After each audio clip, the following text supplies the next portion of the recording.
Hanano, a 32-year-old single woman, with a large pair of melons and perfect curves, as well as a charming face. At that moment, she was making an afternoon snack for her neighbor, Yoshio, who had been helping her by changing a light bulb. After finishing, she thanks him and says that she wouldn't have been able to do it even if she tried, because she can't reach the ceiling. She feels lucky to have a young and reliable neighbor. Without wasting time, the boy quickly says that he's happy to help, especially because he likes her. Hearing this leaves her speechless, so she decides to pretend she didn't understand, simply saying that she likes him too. But noticing that she seems not to have understood, he corrects himself, saying that not only does he like her, but he loves her and wants to marry her. This leaves her surprised and embarrassed, but she only says that he shouldn't tease an older woman like her. However, he insists he is serious, and his determined expression never wavers, which makes her completely embarrassed. She starts questioning him, asking if this wouldn't be strange. After all, she is already in her 30s and much older than him. Plus, she's been married before and even has a daughter. After saying all of this, she asks why he likes her. Then, he explains, it all started when his life as a university student began. The first time he saw her, when he was leaving his house, and she wished him good morning with a beautiful smile, she became his goddess. When she made him homemade food after he had instant ramen, or when she took care of him when he was sick, living alone with no one else to rely on, she was his savior, his protector. For all these reasons, he loves her. He even gets emotional and sheds a few tears. These are all the reasons why he likes her, but particularly, there's one decisive factor. It was her breast. He likes them big. Hearing this as the main reason surprises her, and she acknowledges that it is indeed a big reason. He was staring at them. Realizing this, she quickly warns him that he shouldn't expect anything perverted. Even though they are close, he still needs to have respect. Hearing this, he snaps back to reality and realizes that what she feels for him isn't love, but just liking him. So, even though he never expected anything from the beginning, he says he'll go home for the day, feeling down. However, she stops him and says that she doesn't actually dislike this, but that she's no longer young and lacks confidence. She would hate to disappoint him. Realizing that he was too sad to hear more, she says that he can touch them with his fingertip, but just a little. Yes, gentlemen, yes. This completely revitalizes, and without wasting any time, he slowly advances until he touches them for a few seconds. Then, she slaps his hand, saying that it was enough. He complains that it wasn't. Hanano then says that this should really be saved for after marriage, and he immediately asks if she is thinking of marrying him. But she says that he's still in university. Maybe if he graduates, she'll consider it. However, he reveals that, in fact, he was thinking of giving up. Surprised, she asks if it's to marry her, but he says no. In reality, he didn't manage to pass his year, so he was thinking of dropping out soon. Hearing this, Hanano says that, in that case, marriage and other things will be off the table. But to reassure her, he says she doesn't need to worry, because his parents have a lot of money, and he won't be a burden. In the end, he gave up on the idea of leaving university. The next day, when he returns to Hanano's house, this time he's greeted by her daughter, Karen, who immediately hugs him and asks him to come in. As they walk to the living room, Karen suddenly grabs his arm and asks if he wouldn't like to play a new game with her. But hearing that Karen wanted to play, Hanano says that she should let Yoshio teach her with her studies, just like she had promised. So, they agree to play after finishing their studies. While studying, Karen suddenly asks if Yoshio has anyone he likes. Hanano, who was bringing tea, freezes, embarrassed. Then, Yoshio says that yes, he has someone who lights up his heart. Curious, Karen asks what she's like, whether she's from the university. However, Yoshio makes it clear that he's alone at university, and that the person he likes is actually his mother. Hearing this leaves Hanano in shock, and she quickly intervenes in the conversation, saying it's not quite like that. But Yoshio doesn't back down, and says that he even proposed to her. Karen is surprised they've gone so far already, while Hanano is completely embarrassed. Karen then asks what he likes about her, and he says it's her delicious food, her being such a considerate person, and that every time they are together, he feels very comfortable. He just declares his love again, while the two of them just listen. And he doesn't stop there.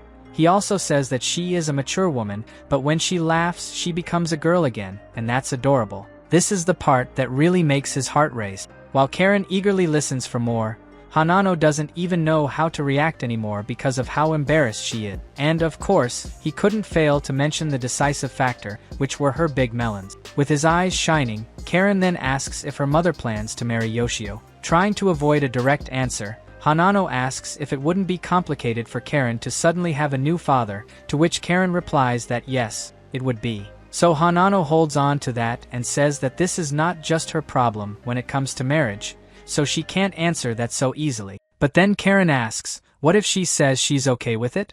Caught off guard, Hanano is left speechless. Getting up from the table, Yoshio goes to Karen and tells her he loves her. He has confidence that he could love both of them equally. Karen then asks her mother if it's not too early for him to say that, while Hanano remains silent. And then, after Yoshio calls her name, seeking an answer, Hanano starts thinking for a few minutes. After a while, she's still completely confused, but she decides to respond that it's impossible for now. This devastates Yoshio, and Karen says that Yoshio doesn't seem reliable enough to be a dad, and Yoshio starts sinking into the ground. But then Karen says he should cheer up, because her mother said for now, which means he could still have a chance in the future. However, this doesn't cheer him up, and he says that he simply isn't worthy of Hanano. Trying to find a way to cheer him up, she remembers that he liked her mother and asks if he wouldn't cheer up if she lets him touch her. This surprises both Yoshio and Hanano,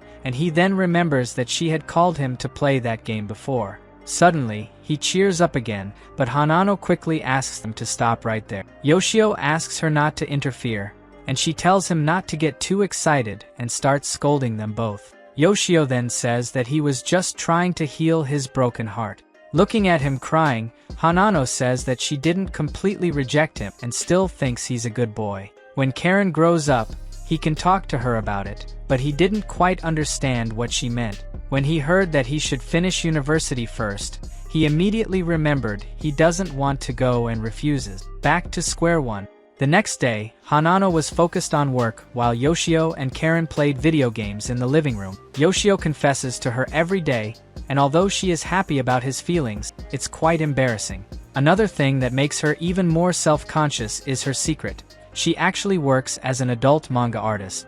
She finds this job embarrassing but tries not to think about it too much, as she does it to raise her daughter and should be proud. However, if her secret were revealed, she couldn't imagine how mortified she would be. Putting her thoughts aside, Hanano gets back to work, fully focused, because she needs to finish this manuscript by the end of the day. Time passes, and hours later, she finally finishes. Waking up after some time, she is startled to realize she had fallen asleep without noticing. Suddenly, Yoshio is by her side, holding her manuscript. Seeing this, she immediately panicked. She asks if he looked at it without permission, and his comments make it clear he mentions he didn't know she drew this kind of thing. A story about a university student and his single mother neighbor. However, Hanano doesn't remember drawing this. Suddenly, Yoshio lifts her shirt, and she asks him to wait, but he doesn't listen and says she can now relieve herself in real life too, not just in manga. Just then, she wakes up in a panic, extremely embarrassed, realizing it was all a dream.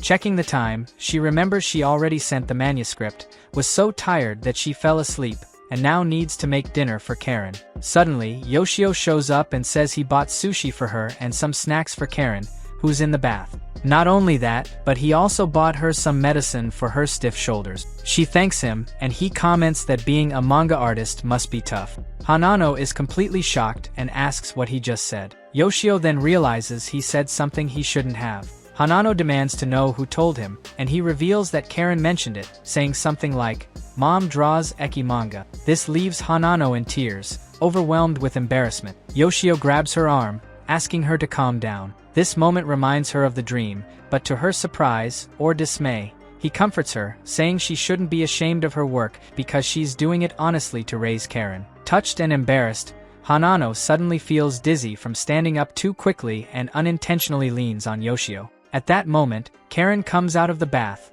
unaware Yoshio is still there. She casually asks if he's sleeping over to play games with her, prompting Hanano to scold her about dressing properly first. As expected, Karen's towel falls off, and Yoshio sees everything. Hanano panics, lamenting that she can't think about becoming a wife when her daughter is so careless. She pushes Karen back into her room. Yoshio, who had been silent, calls out to Hanano and says that while he's serious about his feelings and wanting to marry her, he now feels responsible for Karen too since he saw everything. Thus, he declares he has to take responsibility for both Hanano and Karen, resetting his progress back to square one for yet another day. On another day, Hanano was serving lunch, which Yoshio ate regularly at her house, followed by compliments about how delicious her cooking was. Sitting at the table, Yoshio mentions that he'd like to eat every meal every day there and live together. To make it clear, he adds that this was a marriage proposal, catching Hanano off guard. Yoshio notes that he already eats there almost every day and asks if it would be a stretch to say they're already a couple.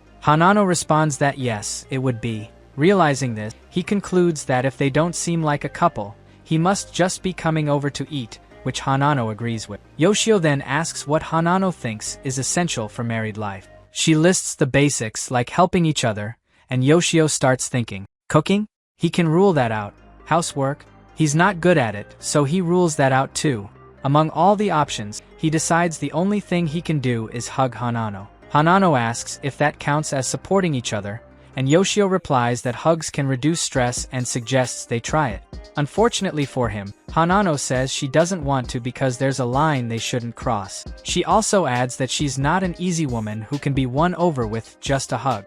Yoshio then asks if she's divorcing him, but she reminds him they're not even married yet. Seated again, a depressed Yoshio remarks that she doesn't like physical contact, and he'll need to remember to avoid it even after they marry. However, Hanano says she doesn't mind physical contact. It's just that now isn't a good time. She asks if he likes flirting, but it's clear he doesn't even know what that is. So she agrees to a hug, but only for a few seconds. Standing with his arms open, Hanano calls him over. Although she's incredibly embarrassed, Yoshio doesn't back down and slowly hugs her. Even though she expected this, something stirs within Hanano. After the hug ends, she suddenly asks for more, surprising Yoshio. After a few seconds, she realizes she got carried away and becomes completely flustered. She insists that it was nothing and that hugs are now forbidden. Yoshio, confused, becomes sad again, saying he's useless at everything. Hanano reassures him that he is useful because he always keeps Karen company, and that energetic girl is hard to keep up with.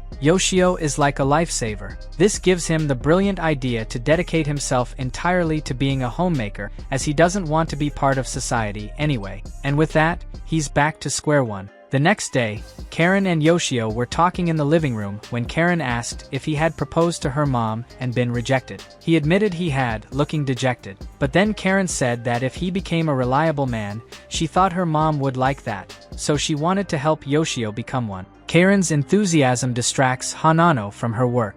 Thanking Karen, Yoshio asks if she'll really support his relationship with Hanano, and she says yes, excitedly, while Hanano overhears everything. Yoshio still has doubts and asks what makes a man reliable. Karen replies that it's obviously his muscles and immediately asks Yoshio to take off his shirt. He does, and Hanano loses focus on her work to observe. Karen examines Yoshio's physique, concluding he's average, but Yoshio admits he doesn't work out. Seeking her mom's opinion, Karen asks if she prefers muscular men. Hanano replies that she finds something irresistible about a man's muscles. Hearing this, Karen declares that Yoshio should train more. Interrupting, he says strength training is about pushing your body to the limit, not just physical strength but mental fortitude too. Proudly, he adds that he has no courage for that and absolutely cannot do it. Karen, after listening in silence, tells him not to say that so confidently. Putting his shirt back on, Yoshio asks if there's something easier he could do, but that was already the easiest. The guy wants to win over a mommy without making any sacrifices. Still excited, Karen suggests that he should try a princess carry. Hanano didn't understand at first, but Karen quickly explains. She says that a man should be able to lift a girl easily. Hearing all this, Yoshio can't help but comment that her thoughts are quite masculine. But Karen continues and asks if he's ever seen how they do it at weddings, insisting he'd love it. Imagining the scene, Hanano can't help but find it delightful. As a first attempt, Karen volunteers for him to try it with her. When he does, he manages to hold her up for a few seconds, which impresses her, but then leaves him completely exhausted. Next, she brings her mom over and says it's her turn now. Hanano tries to escape, saying she's busy with work, but it's clear she secretly wants to participate, so she agrees. Excited, Yoshio says to leave it to him. After positioning himself and attempting to lift her, he suddenly realizes Hanano is too heavy for him. Feeling defeated, he apologizes, admitting he can't lift her, which completely shatters her fantasies, leaving both mother and daughter shocked. Embarrassed, Hanano apologizes for being so heavy. Seizing the opportunity, Karen sees a chance to motivate Yoshio, telling him this is the perfect moment to prove himself as a dependable man. Trying to cheer Hanano up, he explains that it must be because of her mangaka work. Using her brain so much makes her crave sweets and leaves no time for exercise. Or maybe it's because of her melons being too heavy, but if that's the case, he considers her weight a good thing. Completely flustered and embarrassed, Hanano feels even more discouraged than before. Poor woman stopped her work only to be humiliated. Sensing it was a terrible idea, Karen stops him from speaking further. Now, she asks if he at least intends to train his body to be able to carry her mom. Accepting what he needs to do, Yoshio declares he'll prove his love for Hanano. He'll show her his undying devotion. After 1-2 push-ups, he can't even get up anymore. Lying on the floor, Yoshio admits he did his best, but could only manage 2 and is sure he'll be sore tomorrow. Only then does Karen realize she can't turn Yoshio into a man her mother could rely on, leaving them back at square one once again. Days later, as night falls, Karen asks Yoshio if he'll be staying over, but Hanano quickly interjects with a firm no, catching both of them off guard. Karen protests, saying her mom never lets her stay up late and has never allowed Yoshio to sleep over before.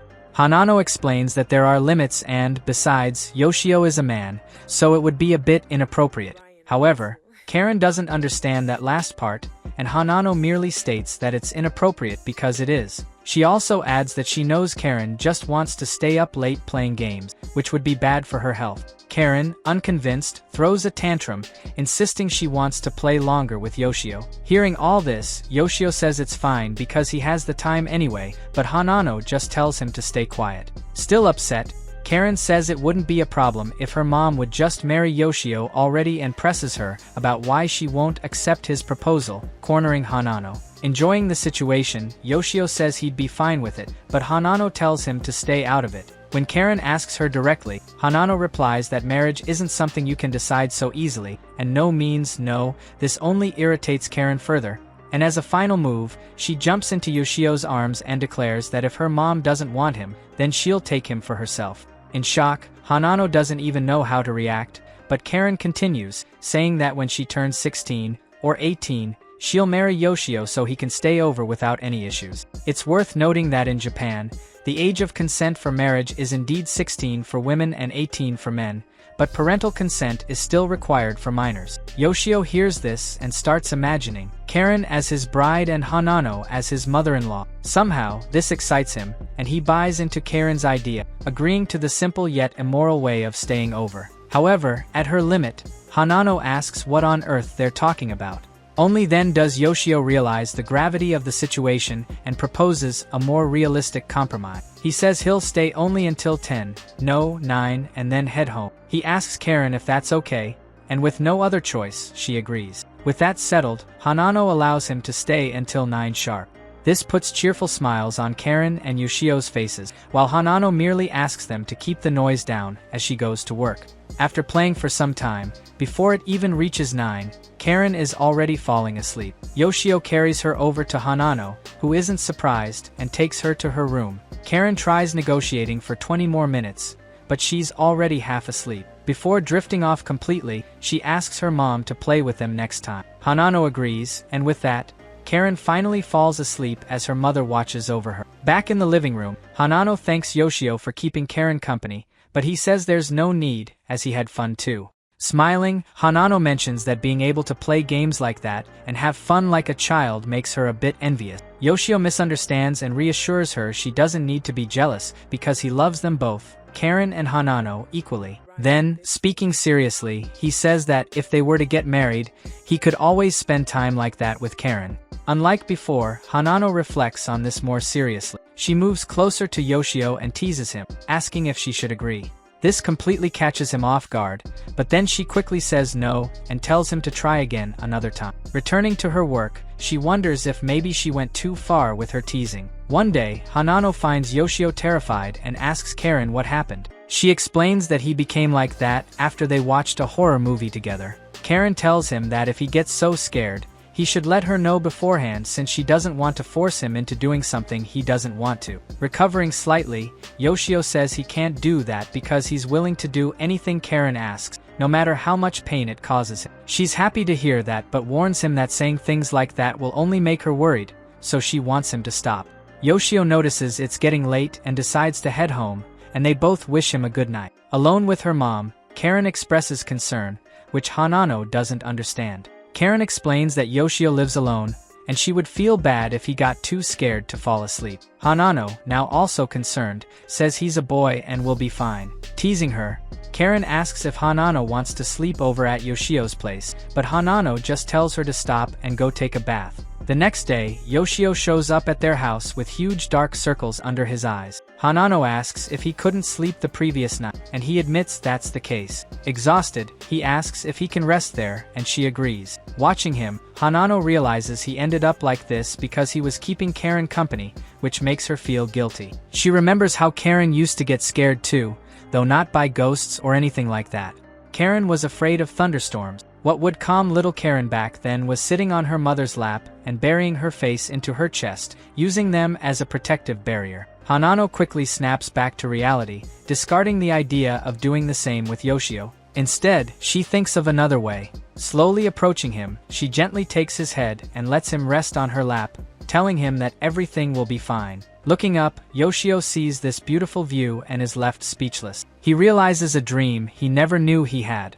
Hanano tries calling out to him, but he doesn't respond. Suddenly, he sits up and thanks Hanano. Now he feels invincible and unbeatable in anything, be it against zombies or anything else. He then remembers that the movie they watched yesterday has a sequel, and as soon as Karen gets home, he plans to call her to watch it with him since he feels he can now overcome his fears. However, after watching it, he goes back to his terrified state.